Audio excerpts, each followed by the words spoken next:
नमस्कार, सावधान India India fights back में मैं सुशांत सिंह आप सभी का स्वागत करता हूं। हमारी आज की घटना है महाराष्ट्र के एक छोटे से कस्बे तलेगांव।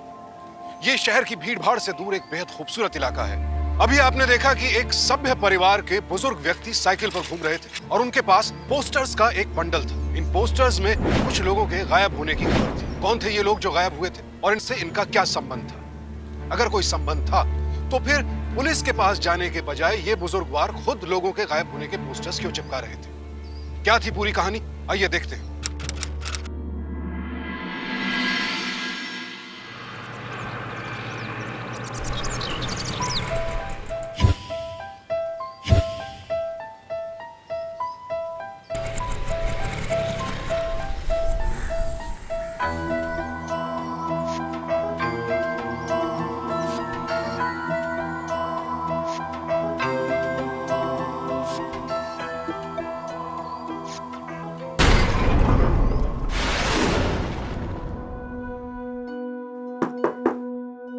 आइए आइए बैठिए। क्यों बैठूं? अब मेरा कहने का मतलब है कि आप आराम से बैठिए और ये डिटेल्स भर दीजिए। लीजिए। क्या डिटेल्स? नाम सुदामा लाल, आगे पीछे कोई नहीं, काम से रिटायर्ड हूं। और हाँ, साफ बोलता हूं, साफ सुनता हूं। भर लीजिएगा आप। रूम कहाँ है? मनु, जी। आप साहब का लगेज ले जाओ और रूम दिखाओ। जाओ।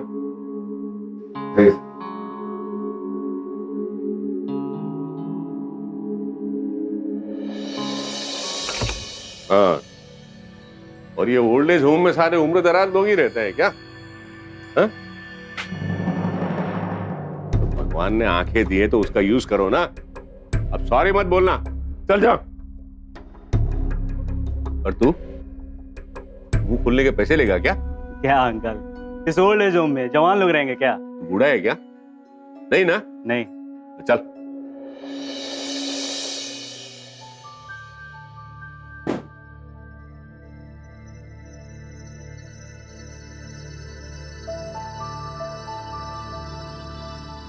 इस दड़बे में रहना पड़ेगा। साहब पढ़ते तो 7 साल से धोए ही नहीं है।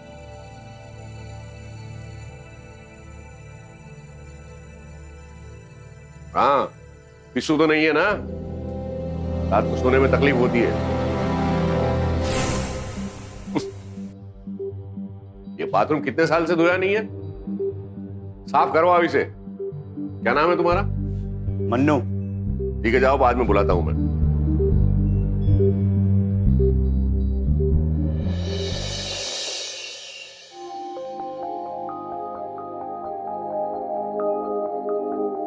हेलो, मैं राम माधव। क्या? मेरा नाम राम माधव है। तो मैं यहीं रहता हूँ। ये दुनिया की सबसे शांत और खूबसूरत जगह है, भीड़ भाड़ से दूर। हमारी नई दुनिया में आपका स्वागत है। क्या नई दुनिया? लाचार लोगों की दुनिया है ये। हाँ? मैं सुदामा लाल, देखो साफ बोलता हूँ, साफ सुनता हूँ। आप बचपन से ही ऐसे हैं या अभी अभी ऐसे बने हैं? यूसुफ साहब के जमाने से हूँ। Only one piece. ये रस्तोगी है। इतना खांसता है। रस्तोगी? ये सुदामा लाल हैं। आज ही आए हैं। चलिए चलते हैं खाना। अरे क्या हुआ दास बाबू, खाना खाने नहीं चलना क्या? अरे मिश्रा जी की फोन का वेट कर रहा हूँ। कल ही लौट गया अपने फैमिली के पास। बोला पहुंचते ही फोन करूंगा। फोन ही नहीं आया अब तक। दास बाबू, आप सुबह से यहाँ फोन के पास बैठे हैं। चलकर खाना खा लीजिए वरना आपका ब्लड प्रेशर लो हो जाएगा। कितना खांसता है ये। देखो साफ बोलता हूँ, साफ सुनता हूँ। हॉस्पिटल से मरीज ठीक होने के बाद में वापस आता है तो वापस हॉस्पिटल जाता है क्या? तो फिर फोन क्यों आएगा? नहीं, फोन तो आएगा ही। हाँ, 2016 में कंफर्म। ये कौन है और ऐसे क्यों बोल रहा है? यंग ओल्ड मैन, तुम्हारा नया साथी। सुदामा लाल नाम है मेरा। चलिए खाना खाने को चलते हैं। हाँ चलिए। दास बाबू आप भी चलिए। चलिए दादा।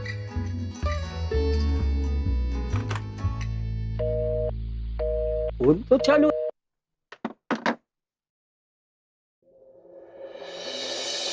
खाइए खाइए खाइए, आराम से खाइए। आप सब लोग कैसे हैं?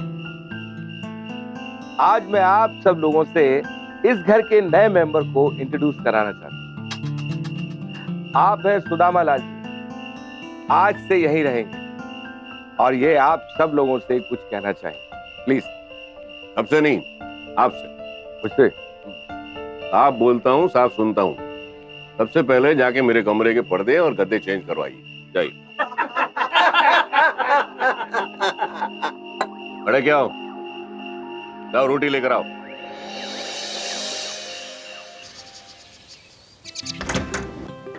जी फॉर्म में है आप? हाँ? कौन जीत रहा है भाई? आइए आइए जी, नमस्ते। भाई नमस्ते में हम कुछ नहीं समझते। ये गेम में जो भी हारेगा उसके बाद में मेरा नंबर। अरे ठीक है भाई, ठीक है। हारेंगे तो दास जी ही। देखिए अब चलिए, आप हार गए। चलिए जगह खाली कीजिए। चलिए ना, चलिए। ये भी खाली नहीं करते। कितना खांसते हो? अब तुम्हारी खांसी सुनूं या गेम खेलूं मैं? अरे सुदामा जी, अब खांसी पे मेरा कंट्रोल नहीं है तो क्या करूं? अच्छा, आप लोग खेलिए, मैं अंदर जाता हूँ। विद्या जी दिखाई नहीं दे रही। उनके यहाँ तो स्पेशल चाय मिल जाती ना तो मजा आ जाता। जी तुम बहुत बोलते हो, मेरा कंसंट्रेशन मत बिगाड़ो। अरे यार, ये गेम तो मैं ही जीतूंगा। वैसे विद्या जी कौन? विद्या जी, ओ लो लो लो, नाम लेते ही आ गई विद्या जी। पहचानती ना इनको? सुदामा जी, ये साफ बोलते हैं और साफ सुनते हैं।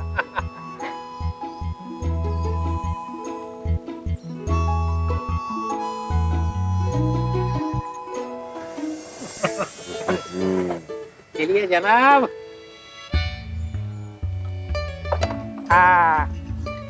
चाय का चटका अच्छा है।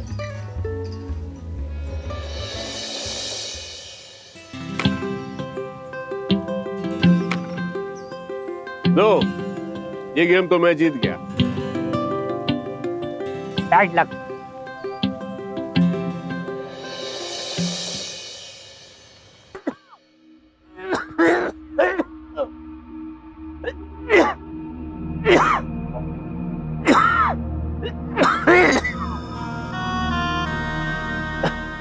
इस तरह फोकस करके मत देखो मुझे,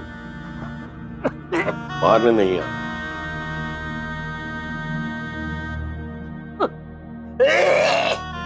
मर जाओगे ऐसे तुम। ये लो,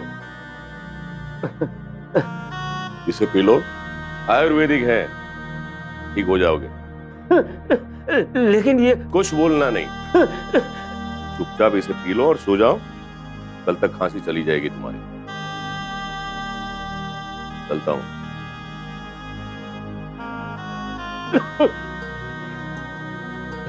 हे भगवान, हे भगवान, हे भगवान।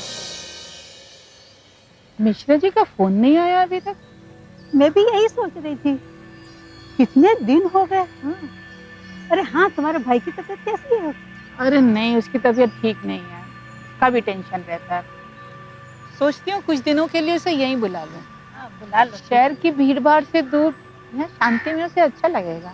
अच्छा लगेगा, बुला लो उसे। फोन करते हैं। विद्या जी, व्हाट्सअप? अरे ऐसा ही कुछ कहते हैं ना आजकल लोग। रोहिणी जी तो ठीक ही होगी। जी हाँ, मैं तो ठीक हूँ। आप कैसे हैं? बस इस उम्र में नाक कान गला दिल सब कुछ चल रहा है, तो सब कुछ ठीक ही होगा। क्यों विद्या जी? हाँ, वो तो है। साफ साफ बोलता हूँ विद्या जी, कल आपकी चाय का चटका था, वरना मैं आज तक कैरम में कोई गेम जीता नहीं हूँ। चलिए थोड़ा कार्बोहाइड्रेट कम करते हैं। जी? अरे चल के बातें करते हैं। चल के बातें करते हैं। कहाँ चलेंगे? बस यूं ही टहलते जाएंगे। चलिए, चले आप। पहले आप। चले आप। अरे नहीं नहीं, पहले आप। ओके। चलिए।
जिंदगी के इस पड़ाव पे इंसान को हमेशा खुश रहना चाहिए और मैं चाहता हूं कि आप लोग खुलकर अपने दिल की बात कहें। यकीन मानिए, इसके बाद आप अपने आप को बेहद हल्का महसूस करेंगे। Sharing is caring should be Mantra of your life. मैं कुछ शेयर करना चाहती हूँ। जी। जिंदगी 2 लफ्जों की कहानी है, सुख और दुख। सुख था जब मेरा बेटा और बहू मेरे साथ थे। फिर एक रोड एक्सीडेंट में वो गुजर गए और दुख आ गया। दुख आया तो मैं यहाँ आ गई। यहाँ आई तो आप सबसे मुलाकात की और एक बार फिर सुख मेरी जिंदगी में आ गया। आप सबके साथ बहुत अच्छा लगता है मुझे। आप सभी मेरा परिवार है। I mean it. बस मुझे इतना ही कहना था। सुदामा जी, हम चाहते हैं कि आप भी अपने बारे में हम लोगों से कुछ शेयर करें। आप लगता है हाल में ही यहाँ आए, मैंने पहले कभी आपको नहीं देखा। आप बताइए अपने बारे में कुछ। बताते वो है जिनको कुछ समझ में आता है। न मुझे इसमें कुछ समझ में आता है, न मुझे कोई समझ सकता है। पर फिर मिलते हैं बाद में। अगर नाक कान गला दिल ठीक रहा तो।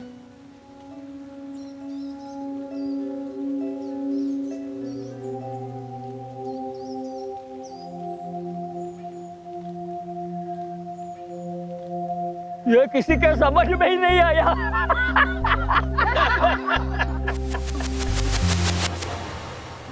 सुदामा जी को 60 वर्ष की आयु में उनके परिवार ने ओल्ड एज होम में रहने पर मजबूर कर दिया था। हालांकि उन्होंने अपने परिवार के बारे में कभी किसी से कुछ कहा नहीं, लेकिन उनके रूखेपन और बात बात पर तुनक जाने से साफ जाहिर था कि वो अपने परिवार के प्यार से वंचित थे और अपनी खुशी से यहाँ नहीं रह रहे थे। हमारे समाज में बहुत से बच्चे अपने बुजुर्ग माता पिता को बोझ समझकर उन्हें ओल्ड एज होम्स में रहने पर मजबूर कर देते हैं। अपने बुजुर्गों की भावनाओं को आहत कर अपनी खुशियों को प्राथमिकता देते हैं। और ऐसा करने वालों की जितनी निंदा की जाए कम है। हमारे देश में कुल 728 ओल्ड एज होम्स हैं, जिनमें हजारों की संख्या में बुजुर्ग रहते हैं। सुदामा जी भी इन्हीं बुजुर्गों में से एक। सुदामा, सिर्फ धोनी है, सिर्फ धोनी। अरे जा बंगाल टाइगर। दादा दादा ही सब कुछ होता है और उतरता है। अरे क्या उतारता है, खाक उतारता है। अरे टीम स्पिरिट दादा की ही देन है। Team spirit? हाँ। अरे चल, आया बड़ा टीम स्पिरिट वाला। अरे मंजिल नहीं, रास्ता मजेदार होना चाहिए और रास्ता दिखाया दादा ने टीम स्पिरिट से। हाँ, रास्ता दिखा टीम स्पिरिट से। ओ बोलो, वर्ल्ड कप ले आए धोनी और क्रेडिट राजा इसका दादा। चुप रहो। झगड़ा झगड़ा माफ करो। और मावे की बर्फी सर्व करो। हाँ। लो लो भाई खाओ। वाह वाह वाह। आप भी लो। मिश्रा जी सबको बांटो। हाँ। अरे दास ये बता, तेरा टट्टी पेशाब तो ठीक हो रहा है ना? ए, पता है तेरा नाम सुदामा लाल है। सुदामा तू हमेशा लाल ही रहोगे। कल मेरा बेटा मुझे लेने आ रहा है। क्या बात है, अरे ये तो बहुत अच्छी बात है भाई। यार तू सच चला जाएगा? छोड़ना यार, 2 दिन में वापस आ जाएगा। साफ बोलता हूँ, तेरे को तो हर 20 मिनट पे जाना पड़ता है। तेरा थोड़ा सा बीपी लो हुआ, वापस छोड़ देगा तुझे। याद रखना मेरी बात। ए सुदामा, मैं कुछ बोलता नहीं हूँ, इसका मतलब? क्या मतलब? बोलना। नहीं रे, मेरा बेटा ऐसा नहीं है। ऐसा है? हैं? तू जाएगा वहां पे, तेरा बीपी लो हो जाएगा, तेरी सटस चालू हो जाएगी ना, तो छोड़ देगा तुझे यहाँ मरने के लिए। तू बहुत ज्यादा बोल रहा है। अरे ज्यादा और सच में तेरे को फर्क मालूम नहीं पड़ता है क्या? ये बहुत बहुत हो गया। क्या बोल गया? बोलना तू। देखो, मैं तेरे दांत तोड़ दूंगा। तेरे खुद के आधे दांत चले गए हैं, तू क्या मेरे दांत तोड़ेगा? क्यों शोर मचा रहे हैं आप? अरे क्या कर रहे हो? बस कर। देखो ना ये, चुप हो जाइए। देखो ना। दास जी आप चुप हो जाइए, और आप भी चुप हो जाइए। सुदामा जी क्या कर रहे हैं? क्या चुप हो जाइए? छोड़ो, नहीं बात करनी है मुझे तुम लोगों से। कोई बात नहीं, आप खाना खाइए, खाना खाइए। कैसा अभी अभी आया है? दास जी आप खाना खाइए आराम से। अरे कैसा इंसान है? सिटी ओल्ड एज होम में सुदामा जी, मिस्टर दास, विद्या जी और राम माधव के साथ साथ बाकी सभी अपना जीवन आराम से व्यतीत कर रहे थे। ये सभी किसी न किसी वजह से एक दूसरे के साथ जुड़े हुए थे। वहीं कभी कभी सुदामा जी का रवैया भी सबको परेशान करता था। वो कभी किसी को खरी खोटी सुना देते और फिर अगले ही पल उसका सहारा बन जाते। लेकिन सुदामा जी की मिस्टर दास से कहा सुनी किसी को पसंद नहीं आई। क्या सुदामा यहाँ किसी खास मकसद से आए थे?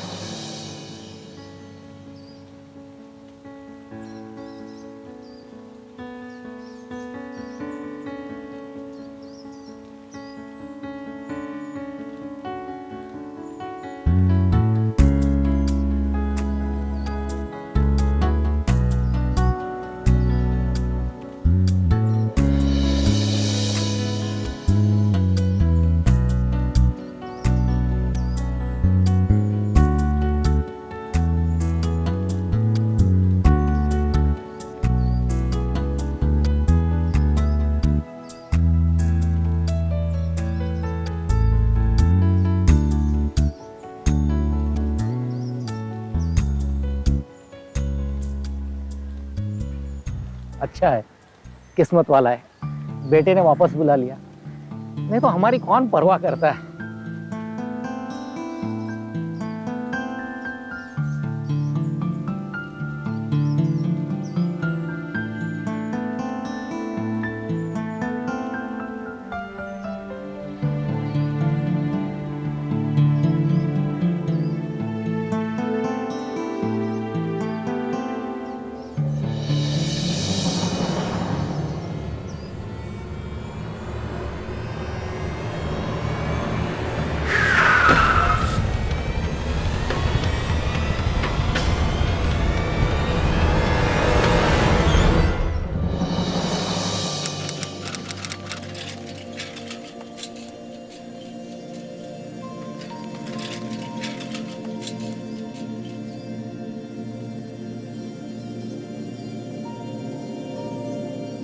नमस्ते नमस्ते। नमस्ते जी, नमस्ते जी। कैसे हो? बढ़िया है क्या? दास बाबू का मनी ऑर्डर आया है। किसका मनी ऑर्डर? इनके दास, बुलाइए उनको। लेकिन दास बाबू तो अरे वो तो मंदिर गए, लाइए मैं दे दूंगा उनको। मनु दास बाबू। अरे आप परेशान मत होइए, मैं उन्हें दे दूंगा, वो मंदिर गए हैं। नमस्ते। नमस्ते भाई, हमारी भी कोई चिट्ठी आई है? हाँ जी जरूर से दूंगा।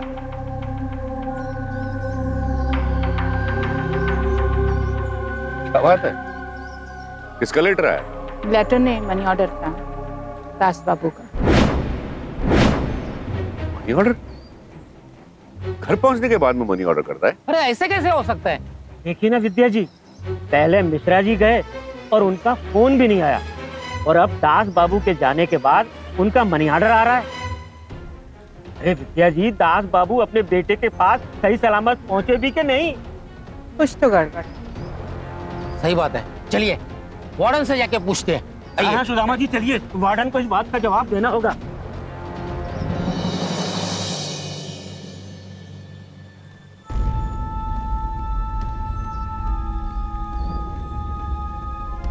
रुको रुको रुको, कहाँ जा रहे हो? अंदर जाना है और कहाँ जाना है? ऐसे कैसे जा सकते हो? मीटिंग चालू है। उनकी मीटिंग हमारी मीटिंग से ज्यादा जरूरी नहीं है, चलिए अंदर। अरे ऐसा कैसे हो सकता है? पहले मीटिंग खत्म होने दो तब जाना। पहले हमारी मीटिंग होगी।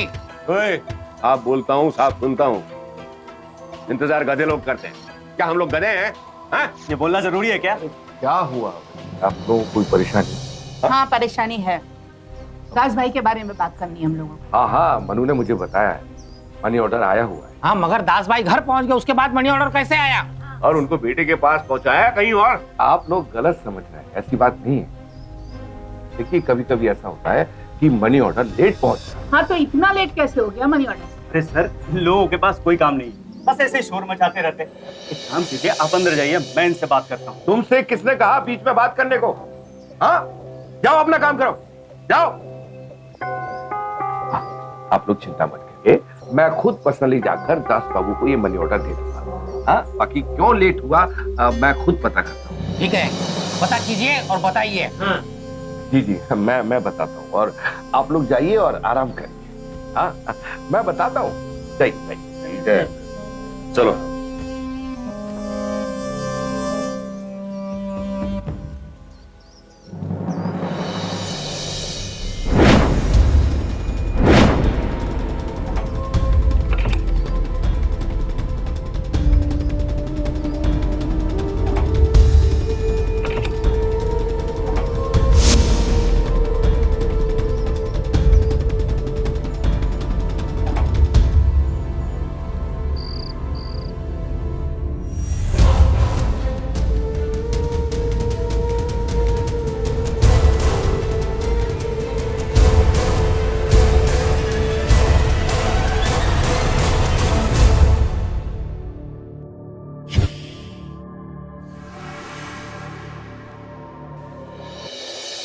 जल्दी पहन देना, मेरा भी काम है। नहीं ये भी नहीं लगा। चल तो भाई, मंदिर से प्रसाद लाया हूँ, बर्फी खा लो। वाह, लाओ लाओ। अरे लो भाई, मर नहीं जाओगे। मैं खाऊंगा तो मर ही जाऊंगा, डायबिटीज है। चलो अगर नाक मजे ले सकती है तो जुबान का क्या दोष है भाई, खा लेते हैं। चलो मैं भी खेलता हूँ। हाँ, पते बांटो लो। ये बताओ, वो वार्डन ने कुछ बताया कि नहीं दास के बारे में? क्या बताएगा? अरे वही मनी ऑर्डर आया क्या नहीं? और उसने बताया था मनी ऑर्डर 1 महीने पहले आ गया और मिला अब, और ईश्वर ने उसे वापस भेज दिया। चलिए फटाफट, लंच रेडी है। रोटियां गरम है ना, नहीं तो तू गरम हो जाएगा बेवजह। सर ठीक कह रहे हैं। चलो भाई जल्दी चलो, भूख लगी है, चलो। चलो चलो।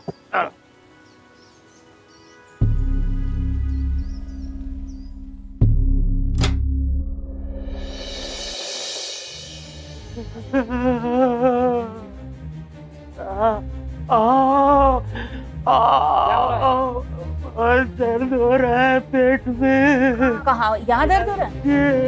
गैस है। मनु, ओ मनु,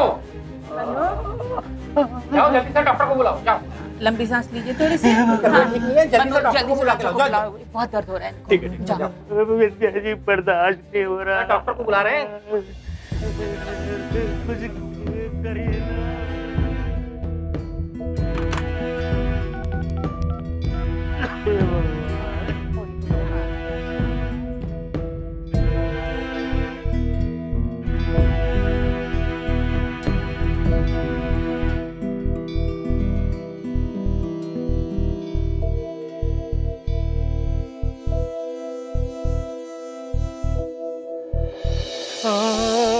बहुत दर्द है भगवान, बहुत दर्द है।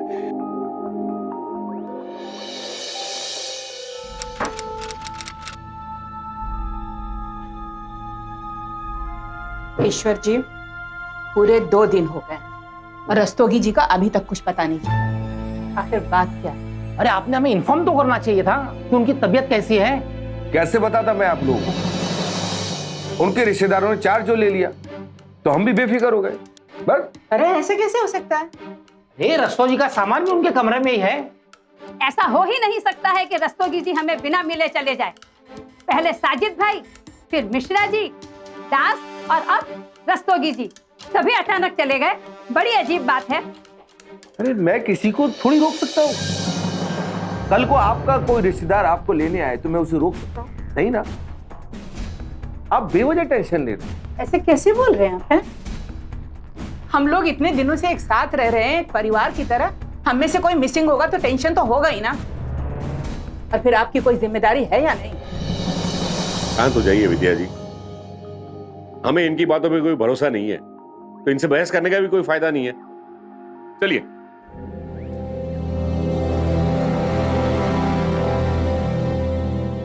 सिटी ओल्ड एज होम से पहले मिस्टर दास और फिर मिस्टर रस्तोगी के अचानक चले जाने से सभी चिंतित थे। और ज्यादा परेशानी की बात यह थी कि ऐसा पहली बार नहीं हो रहा था। पहले भी वहां से लोग किसी न किसी वजह से अचानक चले गए थे और फिर उनकी कोई खोज खबर नहीं मिली थी। एक तरफ तो जहां लोग इन गायब होने वाली घटनाओं को लेकर हैरान थे, वहीं दूसरी ओर मनु किसी और ही षड्यंत्र को अंजाम देने की कोशिश में था। तो कहीं मनु ही तो मिस्टर दास और मिस्टर रस्तोगी के गायब होने के लिए जिम्मेदार नहीं था? और अगर यह सच था तो फिर वार्डन सफाई क्यों दे रहा था?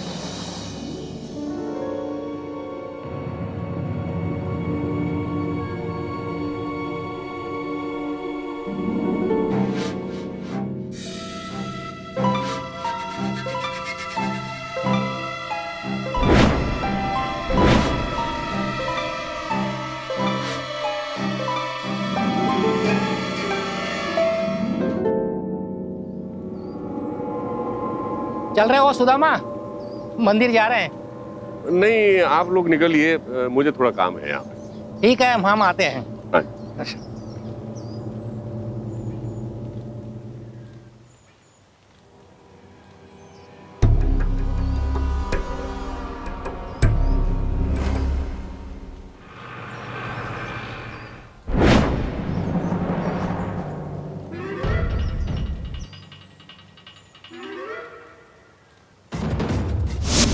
अरे विद्या जी को देखा आपने?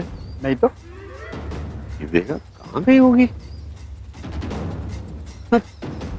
कहाँ ढूंढ?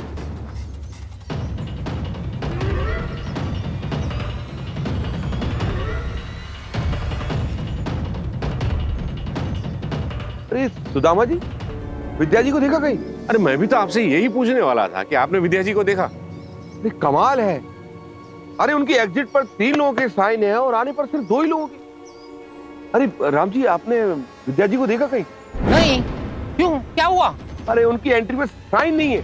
ईश्वर जी, सुबह मैं, रोहिणी और विद्या जी साथ में गए थे मंदिर।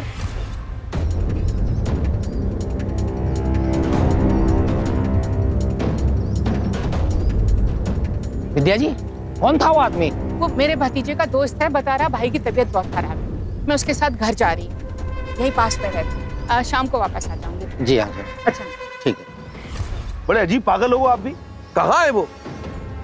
अरे उसने बोला था वो शाम को आ जाएगी, तो हमने सोचा आ जाएगी। ये गलत है। आप लोग हम पर शक करते हो। कब तक आएगी? शाम को बोला था उसने।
डेड बॉडी मिली है मनु की।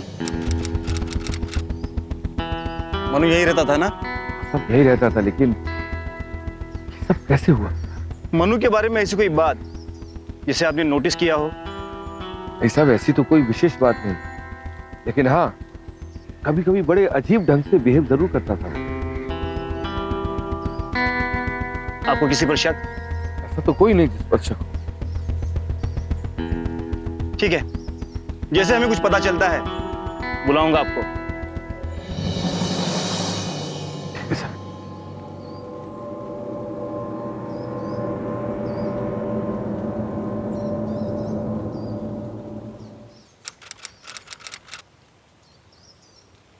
सुदामा जी, कहाँ जा रहे हैं सुबह सुबह? कहीं नहीं, थोड़ा सा काम है, आ जाऊंगा थोड़ी देर में।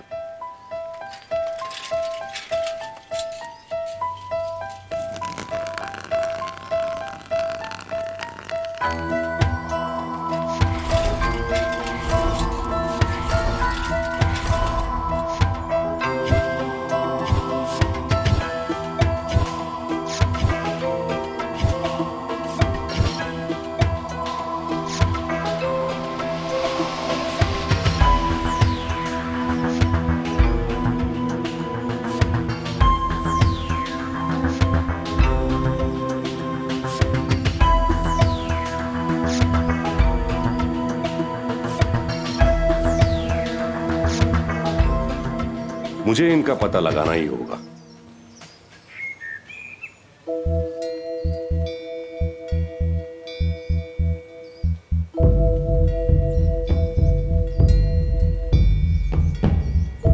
सुदामा जी, आप बहुत टेंशन में लग रहे हैं। राम बाबू, मैं बहुत साफ बोलता हूं और साफ सुनता हूं। विद्या किसी रिश्तेदार के यहां नहीं गई और उसके भाई को भी कुछ नहीं हुआ। सब उस वार्डन की चाल, उन्हीं लोगों ने इसे किडनैप करवाया। क्या बोल रहे हैं आप? हाँ, जैसे बाकी सब लोगों का पता नहीं चल रहा है, उसी तरह इन लोगों ने विद्या को भी।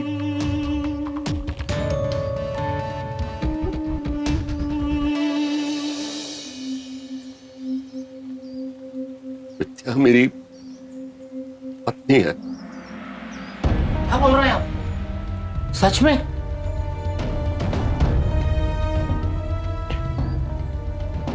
ये बात मैंने इसलिए छुपाई क्योंकि मैं और विद्या काफी समय से अलग हो चुके हैं। मुझे मेरी गलती का एहसास हुआ और मैं विद्या को यहां लेने चला आया। बाबू, यहां से लोग ऐसे ही गायब नहीं हुए हैं। इसके पीछे बहुत बड़ा रैकेट है यहाँ पे। इन लोगों का कुछ और ही प्लान है और मैं विद्या को ढूंढ के ही रहूंगा। आप घबराइए मत, कुछ करते हैं। वार्डन के कैबिन में जरूर कोई सबूत मिलेगा। अचानक विद्या का मंदिर से अपने भाई के पास चले जाना और अगले ही दिन मनु का कत्ल हो जाना, इन दोनों घटनाओं से सभी बेहद शौक में थे और पुलिस को छानबीन में अब तक ऐसा कोई भी सुराग नहीं मिला था जिससे इस अनसुलझी पहेली को सुलझाया जा सके। लेकिन इस पूरे घटनाक्रम में सबसे चौंकाने वाला खुलासा तब हुआ जब सुदामा ने राम माधव के सामने यह राज खोला कि विद्या उसकी पत्नी है। अब सवाल यह उठता है कि सुदामा ने यह बात अब तक सबसे छिपा क्यों रखी थी? वजह क्या थी?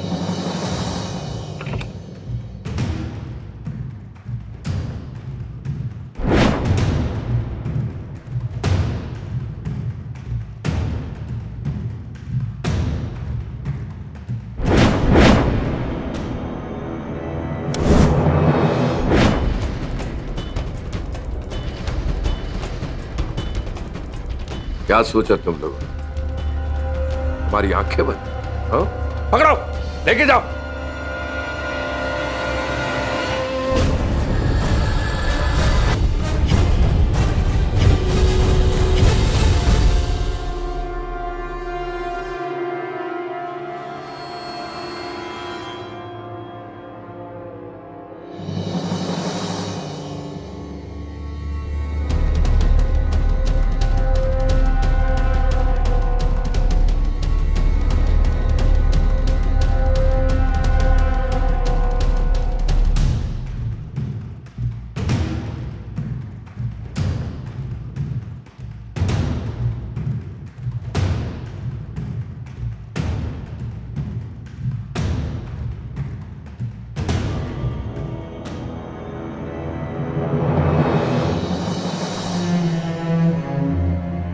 बहुत परेशान किया है तुमने। मनु के बाद अब तुम्हारी बारी है।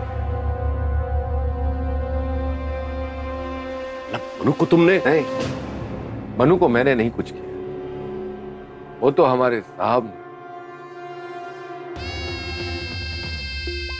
हाँ,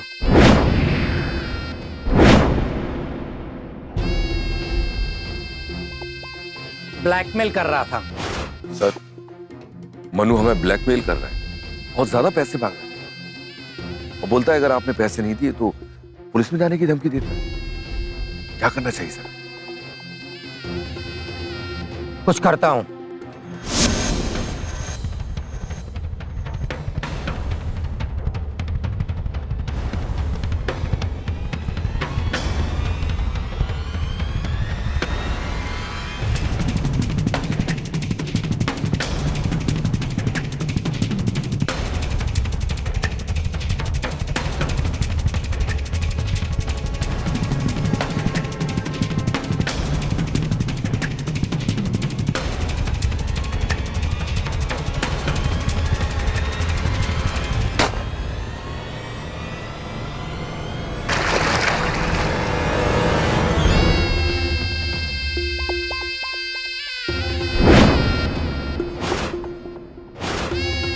उसे पता चल गया था मेरे बिजनेस का।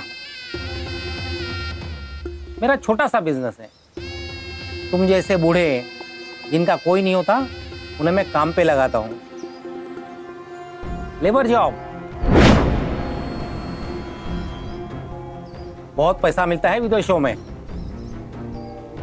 शक सही था तुम्हारा और विद्या का। सबको मैंने ही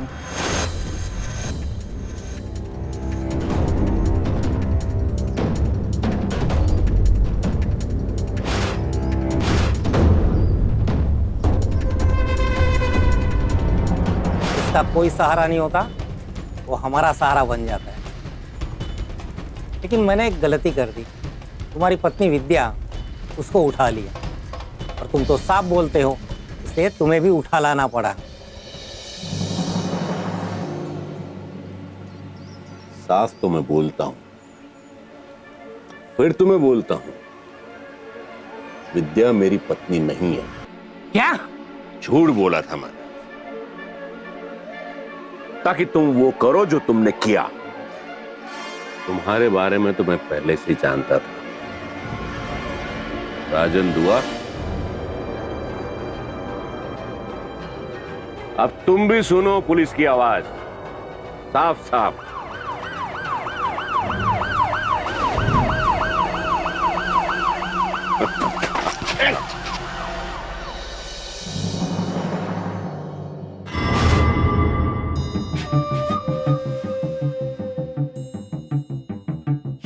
उस दिन वार्डन के ऑफिस से मैंने रजिस्टर चुराया और देखा।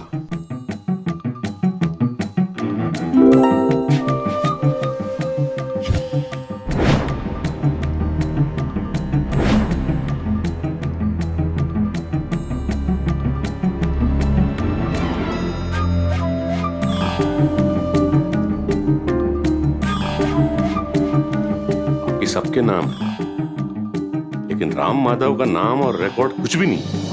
मुझे इनका पता लगाना ही होगा। वार्डन ने कुछ बताया कि नहीं दास के बारे में? क्या बताएगा? अरे वो ये मनी ऑर्डर आया क्या नहीं? और उसने बताया था मनी ऑर्डर 1 महीने पहले आ गया और मिला अब, और ईश्वर ने उसे वापस भेज दिया। और जब मैंने राम माधव को वार्डन के साथ देखा तो मेरा शक पुख्ता हो गया।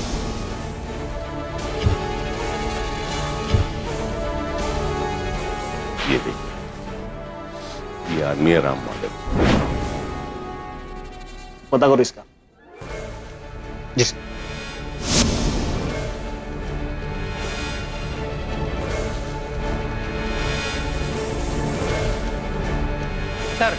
ये कोई राम माधव नहीं है, राजन दुआ है। 2 फ्रॉड केस है, फर्जी एनजीओ चलाता है। और फिर मैंने वापस आकर तुम्हें साफ साफ कहा कि विद्या मेरी पत्नी है। विद्या मेरी पत्नी है? क्या बोल रहे हैं आप? सच में? क्योंकि मैं जानता था तुम कुछ तो करोगे राजन दुआ। और तुमने वही किया, और मैंने भी रिस्क लिया। अपने साथियों के लिए इतना तो बनता है। सबको छुड़वाओ, इस जगह को सील कर दो। चल चल चल। तू जिंदगी भर साफ साफ बोलना और साफ साफ ही सुन मेरे दोस्त।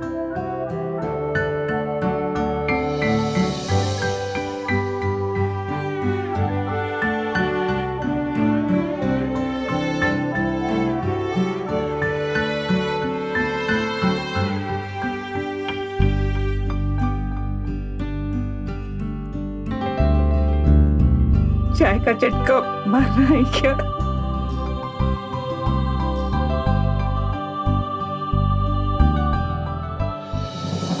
राम माधव उर्फ राजन दुआ, बताइए बताइए साजिद भाई मिश्रा जी कहाँ हैं? बताइए वरना हम अपनी तरीके से बुलवाएंगे। बताइए।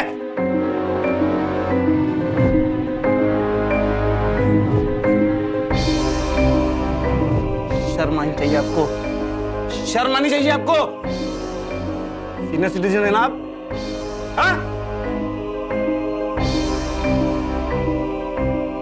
नाम और पते एम्बेसी में चेक करो और पता करो कि ये सब लोग कहाँ हैं और डाल दो इनको लॉकअप में।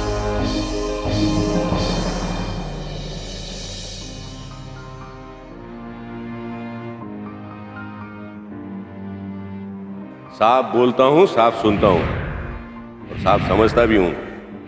और नाम है सुदामा लाल। आखिरकार इस राज का पर्दाफाश हो ही गया। जिस तरह से लोहा लोहे को काटता है, कुछ ऐसी ही चाल सुदामा ने चली। विद्या को अपनी पत्नी बताकर उसने जो खेल खेला, उससे राम माधव और वार्डन ईश्वर पांडे का सच सबके सामने आ गया। राम माधव का यूं ओल्ड एज होम में सबके बीच रहकर ह्यूमन ट्रैफिकिंग करना बेहद चौंकाने वाली बात थी। पुलिस ने राम माधव और वार्डन ईश्वर पांडे को मौका वारदात से गिरफ्तार कर लिया। राम माधव को धोखाधड़ी के लिए आईपीसी के सेक्शन 419, आपराधिक षड्यंत्र के लिए सेक्शन 120B, ह्यूमन ट्रैफिकिंग के लिए सेक्शन 370 और मनु की हत्या के लिए सेक्शन 302 के तहत 75,000 रुपए जुर्माने और उम्र कैद की सजा सुनाई गई। वार्डन ईश्वर पांडे को भी इन्हीं धाराओं के तहत 50,000 रुपए जुर्माने और उम्र कैद की सजा सुनाई गई। सुदामा जी ने जिस सूझबूझ के साथ राम माधव का पर्दाफाश किया, वो वाकई काबिले तारीफ है। आज हमारे देश में ऐसे बहुत से एजेंट्स हैं जो लोगों को अच्छी जिंदगी और नौकरी का झांसा देकर विदेशों में मजदूरी के लिए भेज देते हैं। ऐसे में बेहद जरूरी है कि ऐसे एजेंट्स और एजेंसीज की अच्छी तरह से जांच पड़ताल किए बिना उनकी बातों में ना आए, क्योंकि सावधान रहेंगे, सतर्क रहेंगे, तभी सुरक्षित रहेंगे। इसी प्रार्थना के साथ अब मैं सुशांत सिंह आपसे विदा लेता हूं। फिर मुलाकात होगी ऐसी ही एक और सत्य घटना के साथ। देखते रहें सावधान इंडिया, इंडिया फाइट्स बैक। तो सावधान इंडिया।